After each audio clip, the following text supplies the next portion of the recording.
Hello everyone, my name is Mark, and today we are going to discuss the game between Samuel Sevian and Fabiano Caruana. This was played in the US Chess Championship of 2021, and this was played on October 12th, 2021. This was in the sixth round, and in context, both players were tied on points. Fabiano Caruana was not having his best tournament. He had just lost to Daniel Naroditsky the day before, so understandably he wanted to bounce back. And from once you see the game, you'll realize what I mean by that.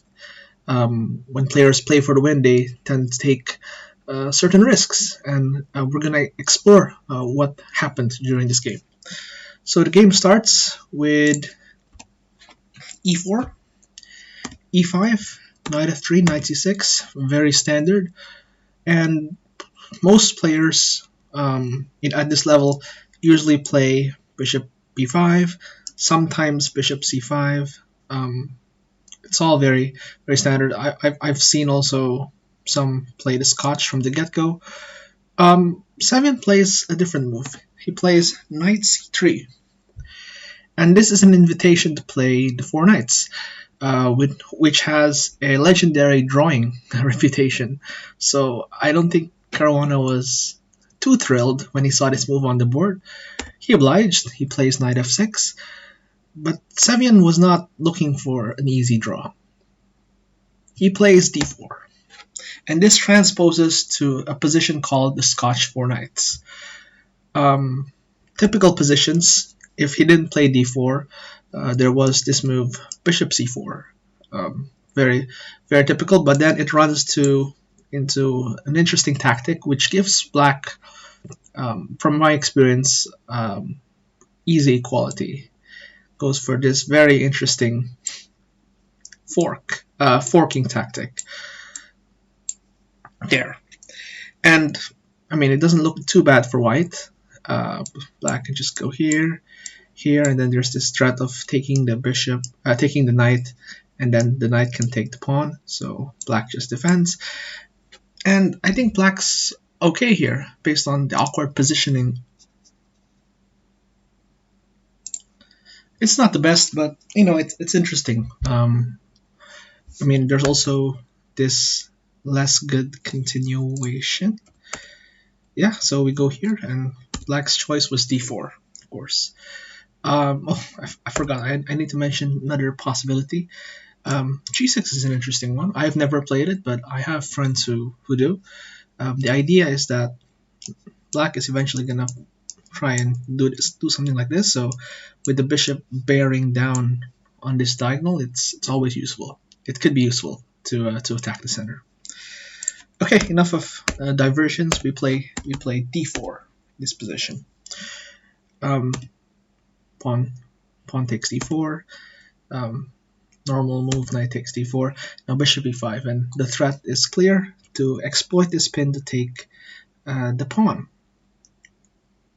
It's I've seen, instead of bishop e5, I've seen bishop c5, and I think this leads to a bit of more original analysis. I think keeping an eye on this one, and it's interesting. I personally would, in my style of play, I'd probably play bishop c5, but Caruana plays the most popular move, I think, bishop e5, knight takes, and then defend the pawn, castles. Now he plays d6. The normal move, and I think the most well-trodden move, is d5. And personally, it looks like a position that should be played this way. It's like, I'm not sure what the exact term for it is, but it feels like one of those situations where the move is pretty obvious. Like, you just have to play d5 to open up the position, crash into the center, because if black doesn't do this, white just has a dominating center. But I think if you look at the next continuation, there is this not so Okay, here I found the line. So the line that comes up here is e takes d5. Not now. I think it's here. I think which one's that? Okay, I think here is where he could have played d5. After e takes d5, you can play castles, bishop g4. This move order is very trendy. It's been seen many times at top level, and as far as I know, it's fairly drawish. It's nothing to write home about. And I think Caruana, he just lost the day before, and so he wants to keep as much winning chances as possible over the board. So he takes this extremely risky approach by playing d6, and this just concedes white to having that strong center pawn. Okay, so now bishop e5, h6, and now here's an interesting part. Caruana plays g5 and just further increases the risk factor. And again, I understand that Caruana wanted to play a bit more ambitiously, especially he wanted to play for the win. Keep in mind that Sevian is about 150 points, rating points below Caruana. So Caruana's, okay, it's hard to say that, especially between two strong grandmasters, but Caruana's probably the clear favorite in this match. And so I think there's a lot of pressure for players in this position to win these types of games because they're expected to win. Caruana's was a one-time world championship challenger. He's consistently one of the best players in the world, and so there's this pressure to always perform and beat these lower-rated players, significantly lower-rated players. So he plays this risky style play. Sevian mentioned that g5 was probably a must. If Caruana did play like something like rook e8, f4 is a pain, simply because this pin is eternal. Yeah, there is no more expelling the bishop with g5 because the f4 pawn just controls that square. So that's why it was now or never for Caruana to play g5. Okay, so it's understandable. Queen e7, again, another risky approach. More prudent was rook e1. Just if you want to put pressure on this pawn, use the rook. Queen e7 is just incredibly ambitious. Trying to get the queen into the game as soon as possible, which I understand, but yeah, it just shows that Caruana is going all in this game against Sevian. Sevian has ideas of his own. Knight a5. The idea is to exploit the awkward positioning of this bishop to expand on the queen side, maybe c3. Caruana sidesteps that. c3 anyway. The bishop goes back, and now here's the interesting part. For me personally, it's very interesting. Automatically, you might assume, well, undouble the pawns. Why not just play c takes? This would be a mistake. It says here that after bishop c2, rook d8, queen d3, lining up this battery on this diagonal, a5, rook fe1, bishop g4,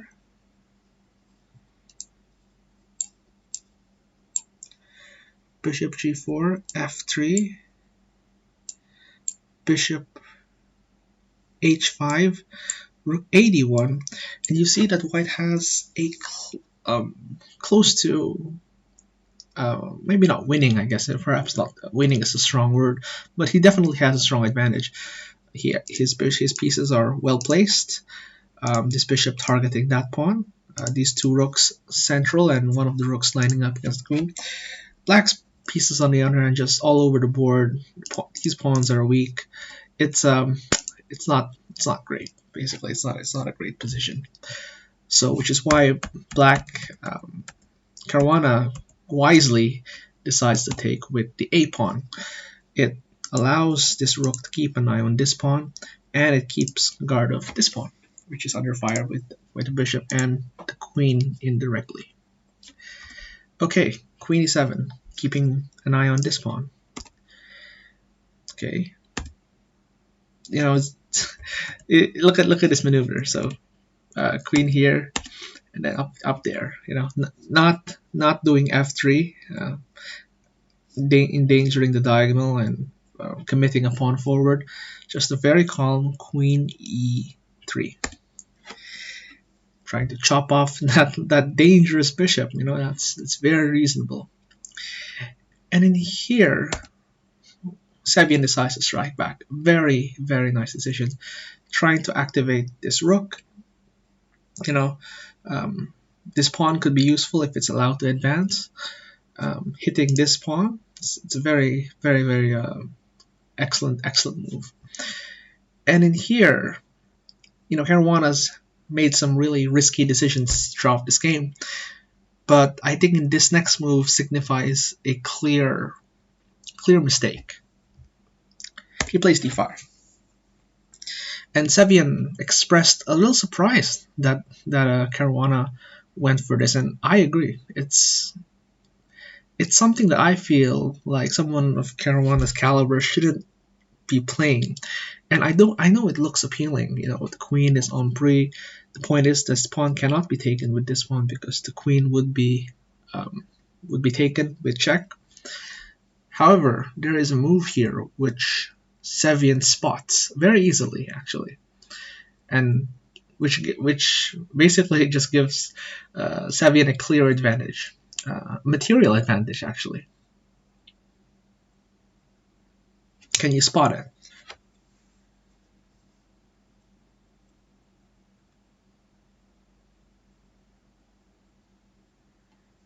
Okay. I will just say that the move that was supposed to be played was just to retreat the bishop, because because of this threat of pushing the pawn here to trap the bishop in this area. That was the move that should be played. And after several moves, like for example a3, just to keep an eye on this pawn, f5, very simple, rook a e1, f takes e4, bishop takes e4, knight f6. Black will be slightly worse, but he would be able to force a queen exchange here to increase his drawing chances. I understand why Caruana didn't go for this, because I think it's just terrible. If you were a player who was desperate to win this game, this is not a position in which you would like to find yourself. So I understand why Caruana rejected this continuation. But like I said, this was White's best shot, basically. So instead, okay, sorry, my bad. So instead, we have this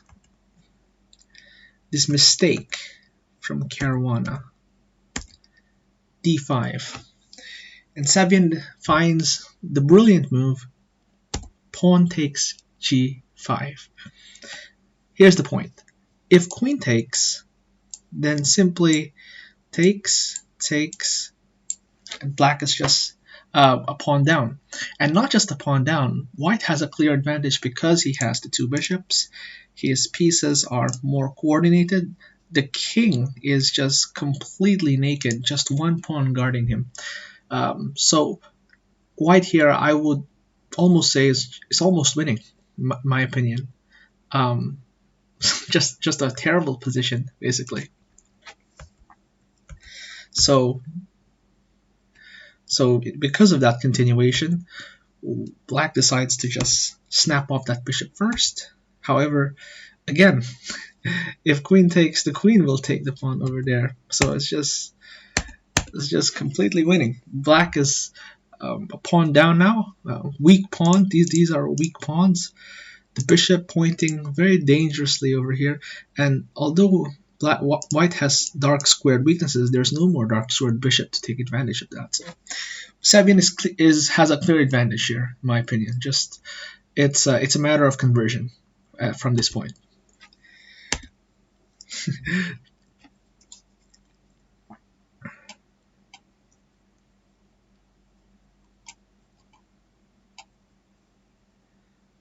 Okay, just checking a few things. So, Rook FC8. From this point, Caruana's position is almost completely lost. Sevian's a pawn up, and Black is just not in time to coordinate his pieces in a meaningful way. Okay. Queen d6, c5, c5, Rook f6. This was not a good move, not the most incisive move because of Black's next move. But the point is, as you observe the next few moves, just try to think of a way in which Caruana could have seized some initiative or played anything basically, and you find yourself just scratching your head because there's just nothing. There's just absolutely nothing that the Caruana can do from this position. Um, just move the rook back. It's just there's nothing here, you know. Queen takes b6, grabbing another pawn. The rook now. Very nice move. This is a very nice move. Very cute move. E5. The idea is that if queen takes, that's just mate in one, checkmate. So that cannot be taken at the moment. And there's also very clear threat. Also allows the possibility of queen here to force the exchange if need be. But at the moment, there's really no need for that. Rook grabbing hitting the pawn. Rook grabs. F4. Again, Caruana's just trying to make some play here, you know. Bishop slots back nicely. Queen takes. And now bishop d3. And this pawn is basically a double agent. Now it just protects White's king from this battery. Bishop takes. Again, apparently this is a mistake. This was not necessary, and apparently this gives Caruana a chance to get back into the game. The move that was apparently the move that should have been played was Rook fe2, just piling pressure on this on this e-file. But you know, Sevian thought, you know what, it's a winning endgame. He's clearly better. He might as well just go for this. It makes a lot of sense. You know, in a way, it does make a lot of sense. Takes, bishop here, and this is interesting. Caruana just buries himself with this move. Rook takes e4, rook takes, bishop takes, and it just makes Sevian's job that much easier. Takes the pawn. It's all over, basically. See here, and there's no stopping the queenside pawns. And it was at this point that Caruana realized that simply had nothing. Sevian's queenside pawns will decide matters. Caruana had enough. If rook takes bishop, and that's it, basically. Caruana's pursuit of winning chances against Sevian proved to be his downfall. And Sevian, I think he would admit himself that he just took advantage of Caruana's overambitious approach. And slowly he suffocated Caruana of any counterplay the moment he had a bit of advantage. Caruana ended the day in 9th place, which is not great, especially since he is the top-seeded player of the tournament, while the young Sevian went up to 5th. And this is at the 6th round of the 2021 US Championship. Still many games to go, but again, it's clear that Caruana is just simply not in tip-top shape. He's not at it, basically. Not sure what's up. Maybe he has had personal issues, or he's just fatigued, or maybe he's sick. I don't know. It doesn't feel like the typical Caruana that we've known for many years now. You know, the elite Magnus Carlsen challenger type player.